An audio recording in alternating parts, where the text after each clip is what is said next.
देखिए बाबू, आज हम लोग पढ़ेंगे ज्योग्राफी का चैप्टर नंबर 4। ज्योग्राफी का कौन सा चैप्टर हम लोग पढ़ेंगे? 4, जिसका नाम क्या है बाबू? परिवहन एवं संचार। कल के क्लास में हम लोग क्या खत्म किए थे बाबू? निर्माण उद्योग, है ना? निर्माण उद्योग सीखने में कोई दिक्कत था नहीं ना क्वेश्चन में? चलिए, सब्जेक्टिव भी करवा देते आपका और ऑब्जेक्टिव भी करवा देते, है ना? आज हम लोग का क्लास है परिवहन एवं संचार के बारे में। तो सबसे पहले हम लोग जानेंगे परिवहन, है ना? परिवहन होता क्या है ना? परिवहन क्या होता है? तो परिवहन देखिए, परिवहन दो शब्दों से मिलकर बना है बाबू। कितने शब्दों से? क्या क्या? परि और वाहन। परि और वाहन। परि का अर्थ होता है बाबू दूसरा, परि का अर्थ। वाहन का अर्थ क्या होता है बाबू? ढोना। क्या होता है रे? ढोना। कोई वस्तु को एक स्थान से दूसरे स्थान तक ढोना ही क्या कहलाया जाएगा? परिवहन कहलाएगा। वही वस्तु को एक स्थान से दूसरे स्थान तक ढोना क्या कहलाएगा? परिवहन कहलाएगा। ठीक है, आपको परिवहन की परिभाषा ठीक है बताते हैं। किसी वस्तु को एक जगह से दूसरे जगह ले जाना परिवहन कहलाता है। क्या किसको परिवहन कहेंगे? बोलेंगे एक बार आप लोग। किसी वस्तु को एक जगह से दूसरे जगह तक ले जाना परिवहन कहलाता है। कोई भी वस्तु है, इसको यहाँ से कहीं और पहुँचा देंगे तो यह क्या किसके माध्यम से पहुँचेगा? परिवहन के माध्यम से पहुँचेगा। ठीक है, ध्यान दीजिएगा। ठीक है, परिवहन के लिए पशु और वाहनों का प्रयोग करते हैं। परिवहन के लिए आजकल हम लोग किसका प्रयोग करते हैं?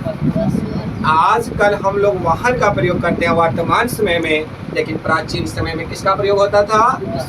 पशु का प्रयोग होता था, है ना? बैल से पहले परिवहन होता था, बैलगाड़ी बना करके, है ना? और घोड़ा से परिवहन होता था, गधा से होता था, है ना बाबू? पहले प्राचीन काल में पशु ही परिवहन का मुख्य साधन था, है ना बाबू? लेकिन आज मुख्य साधन परिवहन का क्या है बाबू?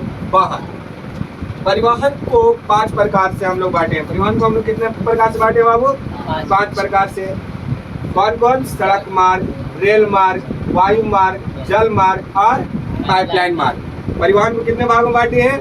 5। एक और मार्ग होता है बाबू, छठा रज्जू मार्ग। कौन सा मार्ग होता है? ध्यान रखेंगे, रज्जू मार्ग। ठीक है बाबू? तो रज्जू मार्ग जो है ना बाबू, ये कौन से क्षेत्र में? पहाड़ी क्षेत्रों में। कौन से क्षेत्र में बाबू? पहाड़ी क्षेत्रों में। एक पहाड़ से दूसरे पहाड़ तक एक चेन द्वारा परिवहन बना दिया जाता है और उस चेन के माध्यम से इस पहाड़ से उस पहाड़ तक जाते हैं हम लोग। उसी को हम लोग कौन सा मार्ग कहेंगे? रज्जू मार्ग। रज्जू मार्ग बिहार में कहाँ है बाबू? बिहार में रज्जू मार्ग राजगीर। कहाँ बाबू? राजगीर में है। कहाँ है जी? राजगीर में। ठीक है, ध्यान रखेंगे। सड़क मार्ग में जानेंगे बाबू। सड़क मार्ग जानते हैं आजकल आम जीवन के लिए, दैनिक जीवन के लिए सबसे अच्छा साधन है ना बाबू? कहीं भी जाना हो सड़क से हम लोग जानते हैं, है ना? बाजार जाना हो सड़क से ही जाते हैं कि डायरेक्ट हवाई जहाज निकालते हैं सब्जी लाने के लिए? नहीं ना, हम लोग सड़क से नहीं जाते हैं जी, है ना? तो हम लोग दैनिक जीवन के लिए सबसे अच्छा कौन सा मार्ग है? सड़क मार्ग, है ना? अब हमको लंबी दूरी करना है, लंबी दूरी के लिए सस्ता साधन कौन है? रेल मार्ग। लंबी दूरी के सस्ता साधन कौन है बाबू? रेल मार्ग, है ना? अब जो ग्रामीण लोग हैं उसको लंबी दूरी तय करना है और उसको सस्ता भी चाहिए, तो किससे जाएगा बाबू? रेल से जाएगा। और रेल क्या करता है? रेल करता है उद्योगों के लिए सामानों का ढोने का काम करता है ना? रेलवे में रेल चलता है और एक चलता है मालगाड़ी, उससे बहुत सारा माल एक बार में ले जाया जाता है। ठीक है बाबू? अब वायु मार्ग क्या करता है बाबू? तो वायु मार्ग का काम है कोई भी वस्तु को तीव्र गति से एक स्थान से दूसरे स्थान तक ले जाना। कोई वस्तु को क्या बाबू बोलेंगे सब लोग? एक स्थान से दूसरे स्थान तक ले जाना, है ना? तो आपको पूछेगा कि परिवहन का सबसे तेज मार्ग कौन है बाबू? वायु मार्ग। परिवहन का सबसे तीव्र मार्ग वायु मार्ग। जल मार्ग से क्या होता है बाबू? जल मार्ग से उद्योगों में भारी सामानों को लाया जाता है। तो भारी सामानों के लिए किसका प्रयोग किया जाता है? जल मार्ग का। पाइपलाइन मार्ग क्या है बाबू? तो पाइपलाइन मार्ग से जल, आयल और गैसों का परिवहन किया जाता है। किसका? जल, आयल और गैसों का। ठीक है बाबू? जैसे हमारे घर तक तो किससे आएगा जल? पाइपलाइन मार्ग से आएगा। गैस हमारे घर पे किससे आएगा? पाइपलाइन मार्ग से आएगा। ठीक है, इतना ध्यान रखेंगे सब लोग। अब हम लोग चलते हैं सड़क मार्ग के बारे में थोड़ी जानकारी ले लेते हैं। ठीक है बाबू, सड़क मार्ग परिवहन का सबसे सामान्य, सुलभ और सुगम साधन है। कौन सा मार्ग बाबू?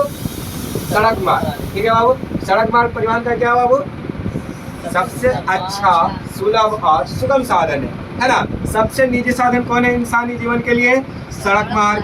ठीक है, अब आगे, भारत में लगभग कितना लाख किलोमीटर लंबी सड़कें हैं बाबू? 33 लाख। कितना बाबू? 33 लाख लंबी सड़कें हैं, है ना। तो विश्व में भारत की लंबी सड़कों के लिए जाना जाता है बाबू। पूरे विश्व में हमारा भारत सड़कों की जाल के लिए जाना जाता है। अग्रणी देशों में आता है पूरा विश्व में हमारा भारत। ग्रैंड ट्रैंक रोड देश की सबसे पुरानी सड़क मार्ग है। अगर आपसे पूछेगा भारत की सबसे पुरानी सड़क मार्ग कौन है बाबू? Grand trunk road. कौन है बाबू? ग्रैंड ट्रैंक रोड है। ठीक है, जिसको शेरशाह सूरी ने बनवाया। ग्रैंड ट्रैंक रोड को किसने बनवाया बाबू? शेरशाह सूरी ने बनवाया था। ठीक है, वर्तमान में ग्रैंड ट्रैंक रोड किस नाम से जाना जाता है? NH1 और NH2। NH1 और समझ रहे? NH1 NH यानी national highway 1। National highway Hindi में हम लोग बोलेंगे राष्ट्रीय राजमार्ग संख्या 1। हिंदी में क्या बोलेंगे? राष्ट्रीय राजमार्ग संख्या 2। राष्ट्रीय राजमार्ग संख्या कहाँ से कहाँ तक है बाबू? अमृतसर से दिल्ली तक। कहाँ से कहाँ तक जी? और राष्ट्रीय राजमार्ग 2 कहाँ से कहाँ तक जी? दिल्ली से कहाँ तक बाबू? कोलकाता तक है। ठीक है बाबू, अब आ जाते हैं, हम लोग जान लेंगे कि NH क्या है, स्टेट हाईवे क्या है। तो NH जो है, जिसको हम लोग बोलते हैं नेशनल हाईवे, क्या बोलते हैं? SH को हम लोग क्या बोलते हैं? नेशनल हाईवे का निर्माणीकरण कौन करेगा? केंद्र सरकार। इसका सुरक्षा कौन करेगा बाबू? केंद्र सरकार, है ना। इसका मेंटेनेंस का खर्च कौन उठाएगा? केंद्र सरकार। लेकिन स्टेट हाईवे का मेंटेनेंस का खर्च कौन उठाएगा? राज्य सरकार, है ना।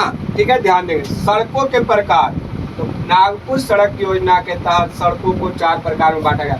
भारत में सड़कों को कितने प्रकार में बांटा गया बाबू? 4 प्रकार। कौन सी सड़क योजना के तहत? नागपुर सड़क योजना के तहत। कौन कौन? राष्ट्रीय राजमार्ग 1, राज्य राजमार्ग, जिला की सड़कें और ग्रामीण सड़कें। राष्ट्रीय राजमार्ग, राज्य राजमार्ग, जिला की सड़कें और भारत में कौन कौन प्रकार होते हैं सड़क के? बोलेंगे जल्दी से। राज्य राजमार्ग, ग्रामीण सड़कें और जिला की सड़कें। अब ध्यान देंगे, राष्ट्रीय राजमार्ग।